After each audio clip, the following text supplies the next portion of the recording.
Hi, all you perfume lovers out there. Welcome to the Honest Perfume Reviewer. I haven't been posting much lately, and the reason is actually that I decided to improve the quality of my videos and add, edit them a little bit and add pictures of perfumes bottles that I don't own, so you can see what they look like and put the text in and all that, and it makes it into too big of a deal. So it's been hard for me to keep up. So I kind of made up my mind, this is my channel. I do what I want. If you guys don't want to watch, if I don't have that quality, it's up to you guys. And I think I'm just going to continue. Maybe I'll do it once in a while. Like if I do like a good long list video, maybe I will, or if I have the extra time. But other than that, I think I'll just keep going on. I'll just hit record. I don't edit. I just sit and chat. And those of you who want to listen can listen. How about that? Okay, so today, I just couldn't keep, I can do it, but it takes a long time to go through the entire video again. And then it just to save it and to upload it takes like 10 minutes. And then I have to wait around, and here I can just I'm going to be somewhere in 45 minutes and I can just rip this off right away. And somehow, I don't know, I'm just not willing to put in that effort. I think this is, for me, good enough right now where I am in my life. Today I'd like to talk about Saffron. This is a note that I have not searched for, or I haven't really had an idea about what it is either, really, until now, really. So, and it was this fragrance I mentioned, I think a few times now on my channel, that has really grown on me. I love it, this fragrance. It's called Desired from Élisire. It's a French house. This is an extrait. They come in, I think, only 30 ml bottles, and they retail for like $160, $70, $80 or something like that. Quite expensive, but one drop goes a long way. And this one was kind of it opened that saffron door for me, and that's when I started to notice, this saffron thing is kind of working for me, at least in this context. So what I did is, I'm kind of trying to save money now. I don't have an income at the moment, so I tried to kind of learn and enjoy my own collection. So I just pulled out everything I had that has a note of saffron, and then I also, started researching a little bit about this note online, and these are the kind of things I like to share with you. And here comes a hack. This is something you might not have thought of, but one of my missions is to, try to encourage you to spend less money on perfume, and also, make sure that you're getting value for money. And one thing that I've noticed now when it comes to a few different fragrances, that sometimes samples can be cheaper per mil, per volume unit, whatever, than when you buy a full bottle. So you could actually, there's a guy that runs a web shop that had heard me speaking about this fragrance in our Swedish perfume local groups on Facebook. And he reached out to me and he said, he has a bottle that had been sprayed a few times that he had lent out to a Swedish newspaper, and basically he said it's kind of not a tester bottle, but it's been opened, and he was willing to sell it to me for a reduced price, and there was nothing wrong with the price really. But he also sells samples, and when I figured out how much it would be per volume unit to buy the sample in relationship to the bottle, it was cheaper to buy samples, because these are 2.5 milliliter, and all they're charging is 79 Swedish crowns, which is roughly like $8. No, 79. Yeah, it's about like $8-10.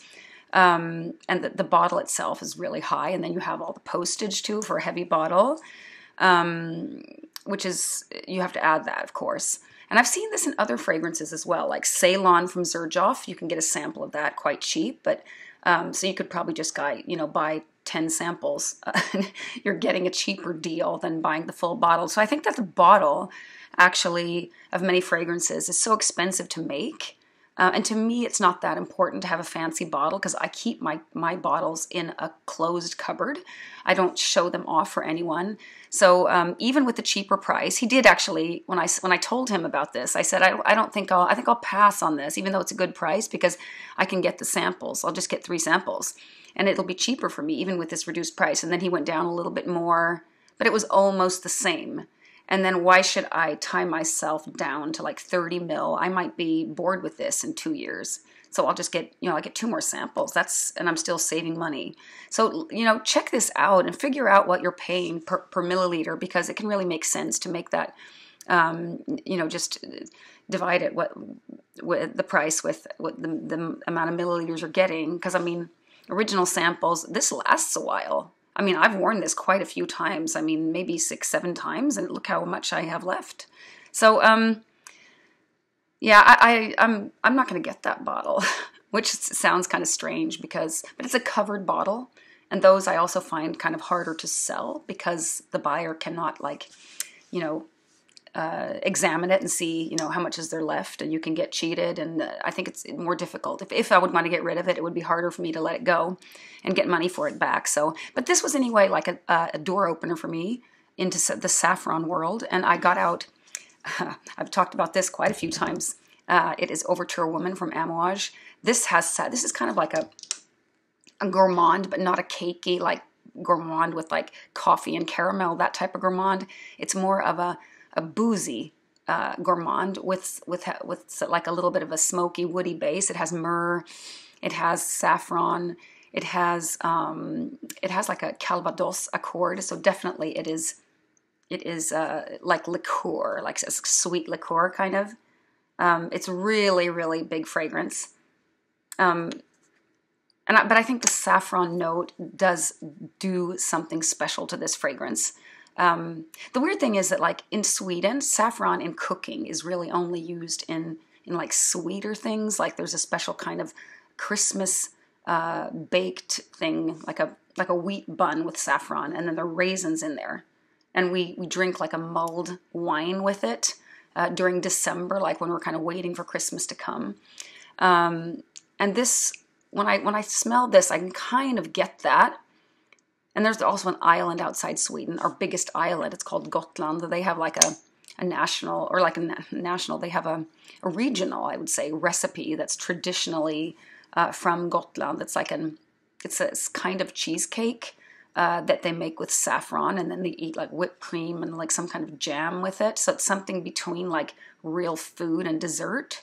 But I wouldn't call it savory. I would say definitely it's something sweet that you would maybe have like after you've had a simple soup, and then you would add this, and that would be like a meal.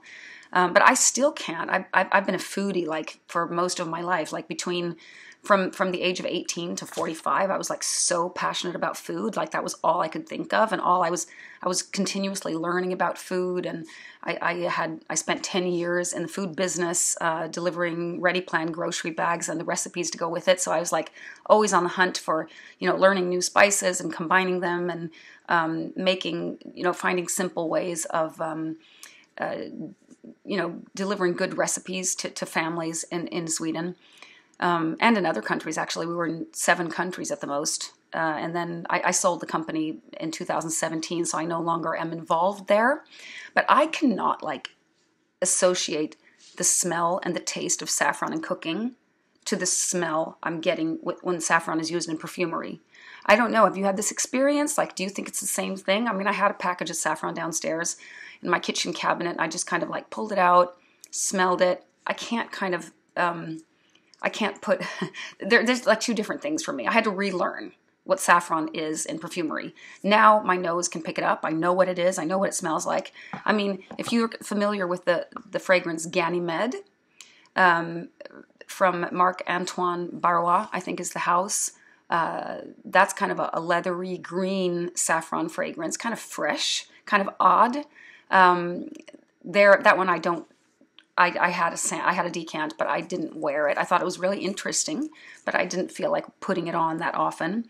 But that kind of gives you a good idea about what saffron. The saffron I find very dominant in that fragrance.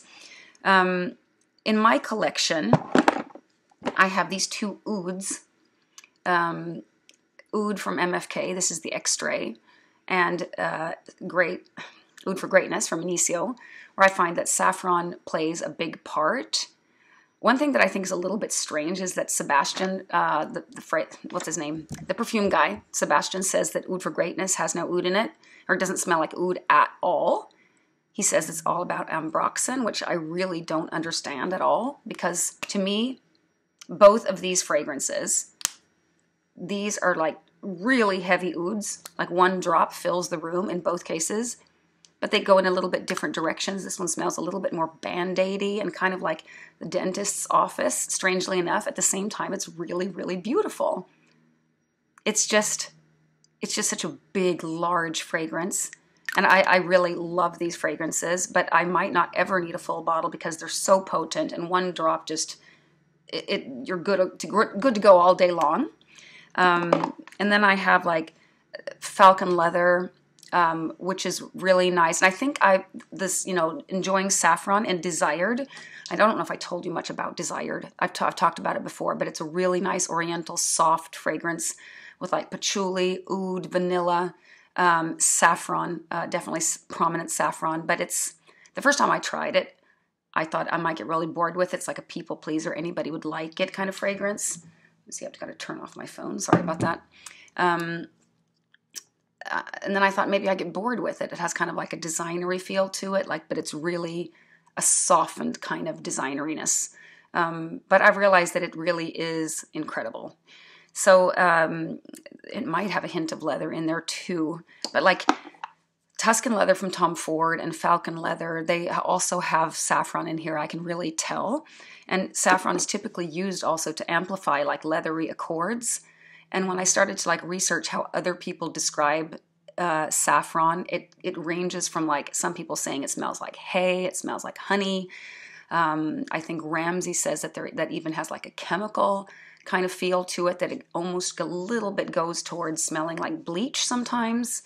I think Fragrantica says that it's also it has an earthy base. It's what else do they use to talk? When I think I wrote a few things down here. Yeah, right. It has a little bit of a suede-like quality that I can totally get. It's kind of like soft. Let's see, and it's often combined with, let's see, with oud leather, like I just said, a sandalwood, cacao, ambergris, rose, these kind of oriental notes. I mean, I'm sure there are like fresh fragrances. I mean, Ganymede is one of those, I think, because I find that quite fresh. But like even more freshies where they've used saffron, I just haven't smelled that many. So I think that it's more common kind of in these like oriental leaning fragrances. Another oud fragrance that's a little bit more of an easy wear than Oud for Greatness and Oud from MFK is this one called Terryfic Oud Extreme from Terry Gunzburg. This is a little bit more, this is really, really beautiful. I do understand those who say that this has a little bit of a plastic feel, like a synthetic kind of feel to it. But at the same time, my God, it's so good. My son wears this sometimes because I've given him a decant and it smells really good on him too. I find it though very unisex, but if I would have to say, is it masculine, feminine, I would say it does lean masculine. This is the extreme version. Maybe I said that already. Quite pricey, but sometimes you can see deals. I personally made a swap with this one. I don't think I would have picked it out, but I got this earlier, I think in the fall, after summer, because I kind of made some purchases that I shouldn't have, and I'm really happy with the swap. This one. A few other fragrances that I'd like to mention that have the note of saffron is Crystal Saffron from Matiere Premiere. That was a real scrubber for me. Maybe it had too much ambroxan. I'm not sure. Next on my list is to learn how to smell ambroxan because I'm not quite sure what it is. So that's something to learn. But this Crystal Saffron, it went kind of metallic on my skin. I liked it at first sniff. I found it really interesting, and I really like that house, Matiere Premiere. And they have these little tiny bottles like I just showed you here, like this, which I really appreciate. Now I just remembered I have not looked into the camera. I'm like looking at myself. That's just what I'm so used to doing. I'm supposed to look at you guys, right? Anyway, I'm not going to re-record this again. This is a good chance for me to work on not being a perfectionist. Like I'm just kind of sharing as if you guys were my friends. I just don't want you to go out and spend money on things that might not be good. But, okay, what else has saffron? Radical Rose from the same house, Matiere Premiere, that I just mentioned, has saffron as well. And I gave I had a decant of that, and I gave it away, not because I just didn't wear, I don't wear rose fragrances that much. and I really liked it, but I needed a little present to give to someone, and I thought I could always repurchase it because they have these small bottles. It was just like a tiny one. Black Saffron from Byredo. I don't like that heavy leather with berries, but that has saffron as well. Let's see. I think I wanted to mention something. Oh yes, now I want to. Okay, so I find this kind of phenomenon quite interesting. I never used to like Rosendo Mateu number 5, and I think it was because of the saffron. It used to like kind of bother me. Like it has something, this fragrance, that it's not good, that like disturbs my nose. But I think I need to revisit this fragrance. I love Rosendo Mateu number 7, which is like an oud patchouli vanilla fragrance. Super, spicy, beautiful. Just love that one. But I'll have to say, I don't wear it that much. Since I bought it, I haven't worn it a lot, which I find also really interesting. I think that's what kind of made me stop in my tracks. And when this guy offered Desired to me, I bought the Rosendo Mateu number 7 from him, his store. It's called Detailery. I'm not quite sure what countries he ships to, but you can check it out. He doesn't have he has like maybe 10 perfume houses that he offers, but he offers a lot of samples. You can get a lot of samples there, and they're quite inexpensive, relatively speaking. I thought, this takes no room for me. It lasts a long way. And I have this Rosendo Mateu this has a lot of the same notes, but it has the saffron added. Maybe I should use that instead, instead of getting a brand new bottle. Because I find a lot that I buy bottles and then they just I don't wear them because I have so many. I'm always on to the next thing, I'm sure that you guys can relate to that because, we have so many fragrances that it's just, let's see if there was something more. Right, I know this Rosendo Mateu number 5 is like super popular and I haven't quite liked it. But last time I tried it, I was kind of getting into that love-hate kind of category, or that territory, I mean. And usually, or sometimes at least, it goes over to like an all-love kind of thing. Okay, so yesterday, I'd like to tell you a little bit about, I went to this shop. I've talked a lot about, how hard it is to be honest when someone has given you something. And I was given something. And I do accept like samples, not sample sets, not full bottles, but like little tiny, let's see where I've got it here. Okay, so I got the chance to try a new fragrance from D'Orsay, created by Dominique Ropion. And this particular store is called Cow, C-O-W, and they have a great selection of niche fragrances. And I know the owner; it's a couple. They're just a lovely couple. I love going in there. We just have a nice chat, and I don't like to say anything bad about things that I've tried in their shop. At least I won't do it in like the Swedish community Facebook groups because I just can't. I want to encourage their business. I would rather choose something nice from their shop to set, to kind of market and just kind of help them. And I just think that more people should discover their shop and everything. But it's really hard. But okay, now I'm going to give you guys the honest truth, because I know that many of the viewers of you guys out there are like from around the world. You're not going to shop in this store anyway. So they just made me like a little sample in the shop.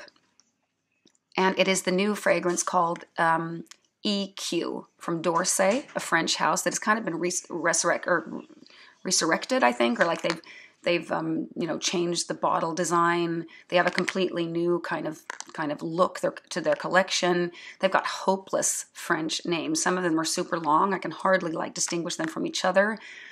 A lot of them are based around the note of iris, and they're also quite subdued. I don't think any of the fragrances are like super loud or anything. It's typically French perfumery, very sophisticated, very nice fragrances, but I don't know. I just kind of don't want to spend my money. But now that I've heard they come in like in 10 milliliter size, so maybe I will buy a fragrance from there, because they are really, really nice iris fragrances, and they work with top perfumers. I don't think just Dominique Ropion. I think different ones. So I asked since we tried so many fragrances, so I asked him if I could have, some to bring home and just try it on my own at home. And he done a really nice display, there was a picture of Dominique Ropion on the wall, and under there he'd made little shelves where he he had these little glasses that were upside down, and you can kind of, there was like a little tissue there drenched in kind of the notes to this fragrance called EQ individually, like the pink pepper, the ambrette, the jasmine, etc. You could just kind of like, there's patchouli in here, iris. It's a really, really soft, sophisticated, beautiful iris that kind of wears like a second skin. And it was nice just to be able to sniff your way through the notes individually and then compare with the end result. I really, really appreciated that. It was like a little exhibition kind of. And I couldn't quite, I had tried so many fragrances, you know, earlier that day. And when I came in, they were drowning this fragrance because this is kind of a fine-tuned fragrance. But I have tried it today. I wore it this morning. I had it on for like 3 hours. And after 3 hours, I find that it's almost gone. And it has no projection at all. And I want to tell you this because I don't want you to go out and spend your money on this fragrance. Oh, it has these initials from secret people, and they're all kind of like based around like sexual stories. And I think that it's called EQ, the initials of someone, we don't know who it is, and then it's called sur les lèvres or something, or like for your lips or something if you translate it to English. I'm actually taking French right now. Or taking French. I'm relearning French that I learned in school with this app called Duolingo. I'm sure you're familiar with that. But I do like 5 minutes a day, and the sole purpose is to be able to pronounce, you know, the perfumes better. And I have a really hard time with the R's. They're so different from the Swedish R's, and really different from the English R's too. So it's kind of some words are really hard for me to say, like au revoir. That's goodbye in French. I have a really hard time to say that. So I don't think this is worth the money. I mean, beautiful, like it's this, Dominique Ropion is an incredible perfumer. It's a beautiful fragrance, but it does not project, period. If I go to my skin, I could smell it, but it just didn't. It's not that unique. It reminds me of something that would come from Dior exclusives, like maybe, what was the one that I recently got rid of that's discontinued? Diorism, what was it called? I'll think of it soon. It's like a pink kind of iris fragrance. And I finally wore it. I just realized I never wore it. I'll put in the comments later when I think of what fragrance it was. I just don't think that this is the kind of thing that I have a really hard time being honest about, like when I speak to the Swedish community, because I don't want to ruin it for them. And I don't think I'm trashing this fragrance, but it just doesn't feel right, you know? But to you guys, I am going to tell the truth. Not worth the money, not unique, but pretty, absolutely. Okay, so then they have another house that's completely new, and it's called, let's see, La Bouche Rouge. Now in my new French pronunciation, I don't know if you can get that. The name is right there. And this particular fragrance is called Rouge Red. And I think all of them except one have rose, and I'm not super keen on rose. I'm not gonna drop this on myself yesterday, but I tried it in the store yesterday, and it is beautiful. I think it did kind of remind me of Radical Rose and some other high quality rose fragrances. But isn't that cute? It's like everything is like recyclable. They have some kind of, you know, sustainability program, I guess, in this house. I just think that is so incredibly cute, and I think you have to open. I haven't quite figured out how to open this, but I tried it yesterday and he dropped a little, I think the owner wanted to show me the samples, and he dropped it onto my skin out of one of these.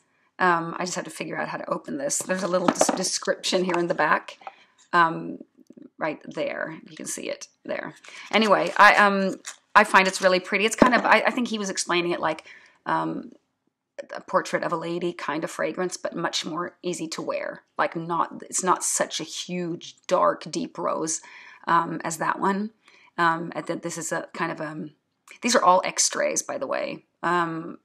These are not even on Fragrantica. I think it's kind of a small house.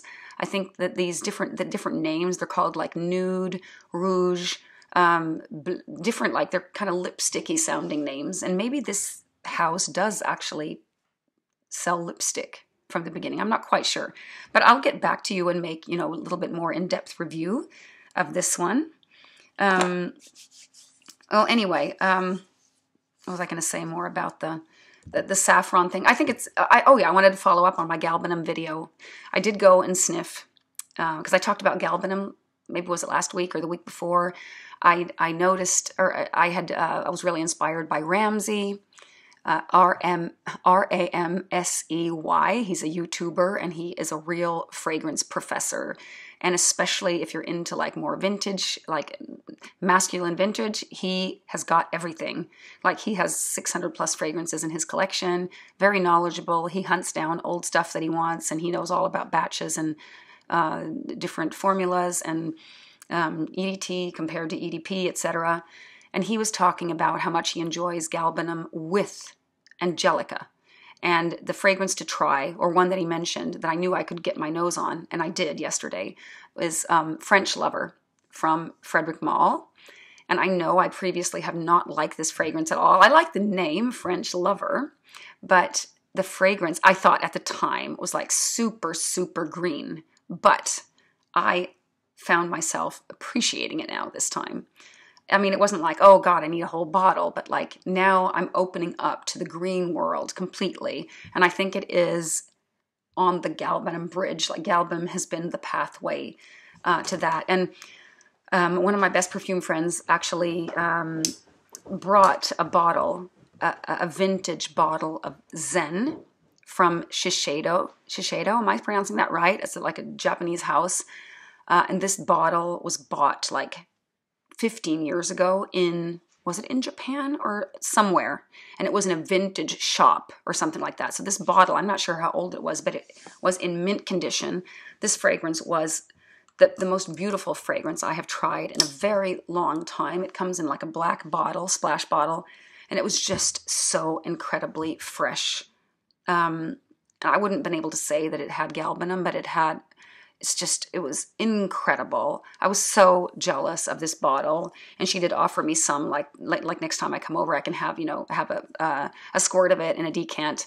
I feel like I can't take her vintage bottle there, but maybe I will accept like a sample of it or something, and just wear it, for just bring it out sometimes and just really, And I think I kind of understand a little bit, but what Ramsey's talking about when he says that, some things have really been butchered, and he says that a lot of perfume houses right now don't know where they're going. He used a funny expression, like they don't have the stars to guide them, and they don't know where they're going. Something funny, and like when a perfume house is bought up by a bigger one, and then they're starting to water down the fragrances, or they're not sticking to their own style. Like Amouage is a little bit branching out of their kind of not for everyone kind of DNA. And like he said that like Meander and Enclave are nice fragrances, but they don't wear like an Amouage. Like Amouage is up to new stuff now. And I'll have to say, I just also received, I'm going to do a video separate on this. I have now a sample of the new Guidance. And I find that is really like I just have this little amount. Just a little first impression here. I'm actually on my way over to a friend here in just a few minutes. So I shouldn't really spray so much on because we'll be spraying a lot. This is not a typical Amouage fragrance either to me. I can't even, it's a real like. It's like I really like it straight away. But I don't know if it's like floral almondy or... I mean, it's interesting, but I don't think it's it's not a typical Amouage. So definitely there, I can just see, I can picture the business meetings there and their creative group. I'm sure they have like a creative group, talking about strategic issues. What do we do now? And maybe they feel like they should, produce some more perfumes for the masses. Maybe not just this really oriental style where everything has incense, but maybe something a little bit more easy to digest kind of fragrances. It's really pretty. I'm really looking forward to wear it, to give this a proper wear, like by itself. But it just came in the mail yesterday. I swapped it with some, this is what I do a lot. Someone I said, can you swap some, just like a 2 milliliter? And I gave her a few choices. So I sent her some 400, join the club 400 from Xerjoff. So that's, you know, hard currency for me, is to use my collection to get my nose on other samples. Well, let's wrap up this video. It's almost a half hour now. Saffron is a really interesting note to me now. I enjoy it. It adds volume to fragrances. It adds like a soft suede-like, earthy, semi-sweet, but never too sweet component to fragrances. I'm really excited about like trying more saffron fragrances. And I think definitely it does well with leather, and I think it's opened up my nose to enjoying leather more. So that's an interesting, like how it's a one note can bring me over to a new category and have me start looking for fragrances that I never, you know, would have looked for before. So I guess I'm into galbanum and saffron right now, but next week it might be something, it might be some herbal stuff. I don't know. We'll have to see. All right. Well, sorry, this video is not going to have any pictures, any text. I'll try to put everything in the comments below. Hopefully in the right order. I might do that later because I gotta go. Okay, bye guys.